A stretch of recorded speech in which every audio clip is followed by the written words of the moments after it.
There is someone in almost every family, every friend group, every team, the one who holds it together, the one you call when things fall apart, the one who shows up always and never seems to need anything back, the one who makes it look easy because they have decided somewhere along the way that falling apart is not an option. Maybe you know someone like that. Maybe you are that person. And if you are, then you already know the part nobody talks about, the weight of it, the loneliness of it, the way you can be surrounded by people who need you and still feel entirely alone. Being the strong one is not a gift. It is a role. And like every role, it has a cost that is almost never acknowledged. Not by the people you hold up, and often not even by you. Nobody decides to become the strong one. It happens earlier than that. The psychoanalyst Alice Miller spent her life studying exactly this: how children learn to be strong, capable, emotionally available for the adults around them, and how that adaptation, though it begins as survival, can become a prison. For most people who carry this role, there was a moment, often in childhood, sometimes later, when they learned that their vulnerability was not safe to show. Maybe the people around them were struggling too much to hold space for it. Maybe they were rewarded for being capable and ignored when they were not. Maybe they simply watched and understood. The one who falls apart creates more problems. The one who holds on gets respected. And so, they adapted. They got good at it. They became reliable, calm, capable. And every time someone said, "I don't know what we'd do without you," something in them quietly confirmed, "This is who I am. This is what I'm for." But there is a difference between who you are and what you learn to survive. Carl Jung called it the persona, the mask we construct for the world, the face we show so that life can function. He also understood that the mask, worn long enough, stops feeling like a mask. It starts to feel like a face. Strength in this context is not a character trait. It is armor. And armor, worn long enough, starts to feel like skin. The cost of being the strong one is not a single thing. It runs through several layers of a person's life. And it tends to stay hidden, precisely because the person carrying it has become very good at hiding. The first cost is the loss of permission to struggle. When you are the strong one, you lose the right to have a bad day, at least in the eyes of the people around you. Not because they've taken it from you, but because the role you occupy has no space for it. You have become the solid ground others stand on, and solid ground is not supposed to tremble. So when something hard happens to you, a loss, a failure, a moment of real fear, there's often nowhere to put it. You process it alone. You carry it quietly, and you show up the next day because that is what you do. Over time, this becomes its own kind of disappearance. You are present for everyone, and you are, in some fundamental way, invisible to them. The second cost is the slow erosions of your own needs. This is subtle. It doesn't happen all at once. It happens in the moments when you notice you need something. Rest, support, softness, someone to show up for you. And the thought that follows is, "I shouldn't need this," or "I can handle it," or "now is not the time." And then you don't ask, and the need doesn't disappear. It just goes underground. And underground needs have a way of surfacing in other forms. Irritability without a clear cause. A feeling of resentment you can't quite explain. An exhaustion that sleep doesn't fix. Because you cannot indefinitely give what you will not allow yourself to receive. The third cost is the one that runs deepest.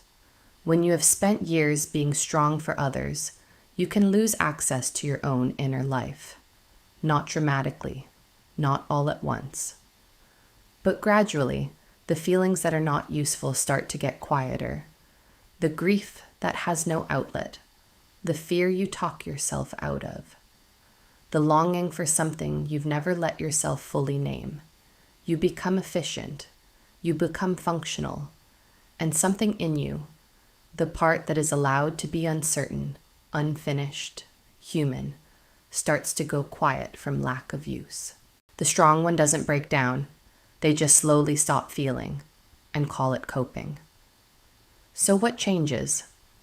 The first thing is recognizing that strength and suppression are not the same thing. Real strength is not the absence of need. It is the capacity to be honest about what you need and to trust that honesty won't destroy you.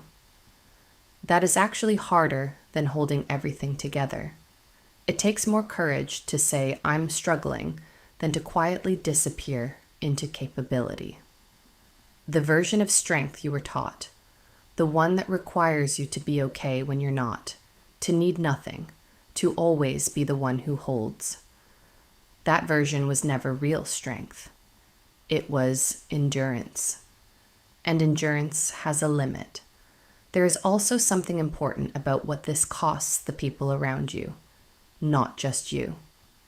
When you never let anyone see beneath the surface, you are not protecting them. You are keeping them at a distance. The intimacy they think they have with you is incomplete because they only know the capable version, and capable is not the same as known. The second thing is letting the role become a choice rather than a compulsion. You don't have to stop being dependable. You don't have to stop showing up. But there is a difference between choosing to be there for someone fully, freely, and feeling that you have no other option. The first is generous. The second is a trap. When strength becomes a choice, it becomes something you can put down sometimes. When it is a compulsion, you cannot. And the inability to put something down, even for a moment, is not power. It's a different kind of captivity. You will know the difference in your body.